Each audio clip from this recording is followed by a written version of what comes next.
कर रही हैं।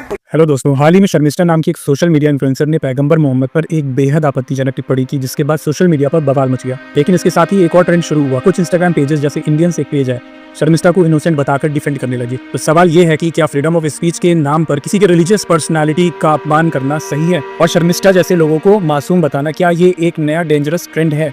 चलिए पहले शर्मिष्ठा की इनोसेंस की सच्चाई जानते हैं। उनके पुराने वीडियो उठाकर देखिए, शायद ही ऐसी कोई वीडियो आपको मिलेगी जिसमें गालियां, अभद्र भाषा और उल्टे सीधे वर्ड्स ना हो।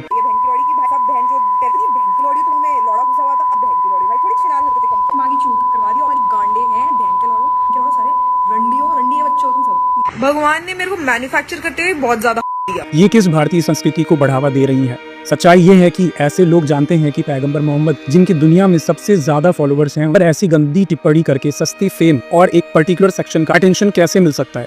ये अनजाने में हुई गलती नहीं, ये एक सोची समझी साजिश है समाज में नफरत फैलाने की, और फिर इस पूरी नफरत को फ्रीडम ऑफ स्पीच का चोला पहना दिया जाता है। ये आज़ादी का सबसे बड़ा मजाक है। हमारे संविधान आपको बोलने की आज़ादी देता है, लेकिन नफरत फैलाने की नहीं। आज़ादी एक जिम्मेदारी है, इसके सही इस्तेमाल करो। देश के असली मुद्दों पर आवाज़ उठाओ, युवाओं के लिए, बढ़ते क्राइम के लिए, भ्रष्टाचार के खिलाफ। लोग शर्मिष्ठा के अरेस्ट पर सिंपैथी दिखा रहे हैं, लेकिन ये नहीं सोच रहे हैं ऐसी घटनाएं बार बार रिपीट क्यों होती हैं।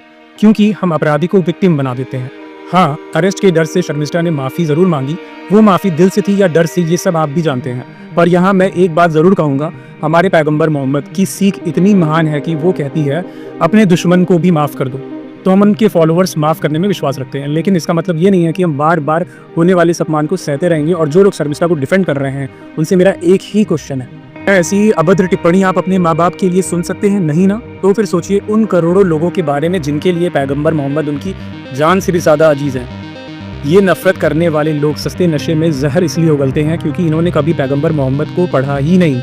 आइए मैं बताता हूँ कि दुनिया के बड़े बड़े नॉन मुस्लिम थिंकर्स उनके बारे में क्या ख्याल रखते हैं। American historian Michael H Hart ने अपनी किताब द 100 में पैगंबर मोहम्मद को दुनिया के सबसे प्रभावशाली इन्फ्लुएंशियल व्यक्ति का लिस्ट में नंबर 1 पर रखा। Famous writer George Bernard Shaw ने कहा था, मैं मानता हूं कि अगर उनके जैसा कोई व्यक्ति इस मॉडर्न दुनिया का डिक्टेटर होता तो वो इसकी सभी समस्याओं को इस तरह हल करने में सफल हो जाता कि जरूरी शांति और खुशहाली आ जाती।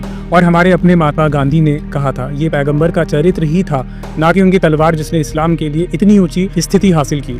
तो एक तरफ दुनिया के महान लोग हैं और दूसरी तरफ ये सस्ते फेम के भूखे लोग। हमें तय करना है कि हम कहाँ खड़े हैं। ऐसी नफरत भरी टिप्पणी पर सख्त रोक लगनी चाहिए। अपनी आज़ादी का सम्मान करें और इसका इस्तेमाल देश को जोड़ने के लिए करें, ना कि तोड़ने के लिए।